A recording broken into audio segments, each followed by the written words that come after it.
EFCC is a weak institution when money is involved, Ola says.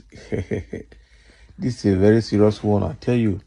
Now that we have seen that, the case of Cubana chief priest with EFCC has agreed to settle with Cubana chief priest out of court. It's proven that in the face of money, EFCC will throw away justice and throw away their legitimate fight. And that is a very bad one.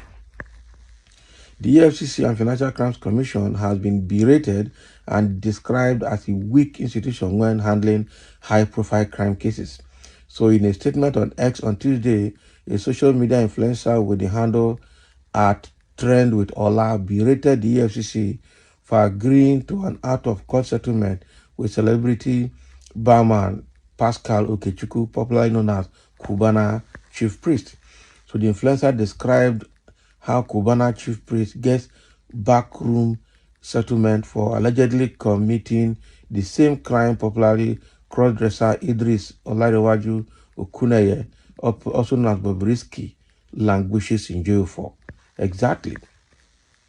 Chronicles NG reports that the EFCC and Cubana chief priest have agreed to resolve the Naira abuse accusation outside of court.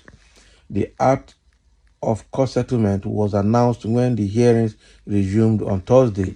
So Cubana chief priest appeared before Justice Kehinde Ogundare on 3 counts of misusing the national currency at a social event.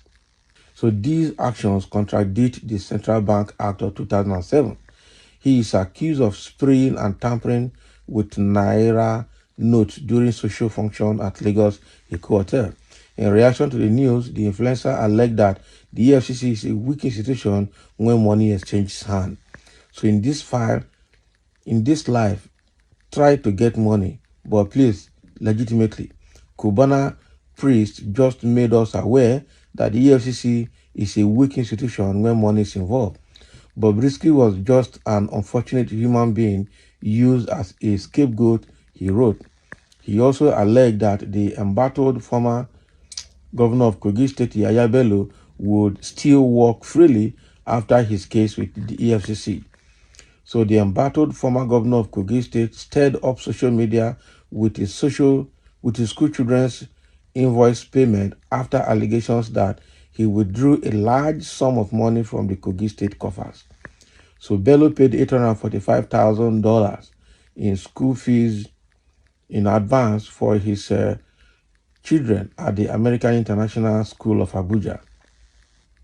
So the main reason the FCC versus Governor Yaya Bello is just social media drama is that no agreement has been reached yet. Yaya Bello will still walk freely and contest as the president of Nigeria, Ola said, and not be lie actually. So what we are seeing here, it is obvious that in the face of money, EFCC cannot do anything. If you look at all the cases that EFCC have won since they started, these only the cases involving vulnerable Nigerians that cannot help themselves. Big politicians' cases have never been won by EFCC. Good example is the case of Orji's Okalo that is still pending. Nothing is happening. Another one again, I know that when Akpabio left the state government, as a governor, he was also almost being arrested by EFCC. When he became the chairman of NDDC, he also had corruption cases. EFCC could not handle it. Now if you come back again, you see the case of Beta Edu is not going anywhere, and nothing is obviously going to happen with that matter. So, and just like the writer is also talking about the case of Yaya Bello, that Yaya Bello case of Kogi State is also not going to go anywhere. So it's only when it comes to small Yahoo boys, EFCC will flex muscles. But when it comes to high-profile political cases, nothing. Look at the likes of Malami and all the ministers that work with Buhari's government. Nobody's going after them. The only reason they're going after Emefiele is probably they just want to use him as a scapegoat, either because of his tribe or for some personal interest, not really because they really want to fight corruption. That's why they're fighting that man. That is it. It's a very unfortunate situation that we are seeing in this country, that the anti-graft agency that is meant to bring sanity in our world is now being used to chase opponents and to to do jobs that are of lower priority than higher priority jobs. So now look at the case between EFCC and Bobrisky. They arraigned him because he's messed up with Naira, and right now he has been set free. Oh, sorry, he has been Bobrisky has been sent to jail for 6 months. Now look at Obi Cubana. Or Cubana chief priest rather. He decided to say he didn't to plead not guilty, and they said he should pay 10 million naira bail. He paid 10 million naira bail.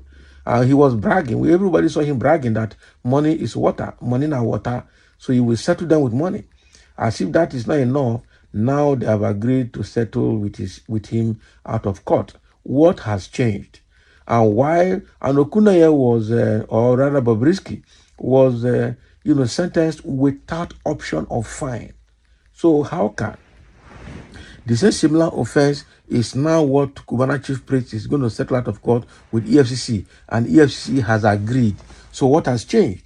And there are several other celebrities and also politicians that have committed the same crime. They have not been able to arrest them.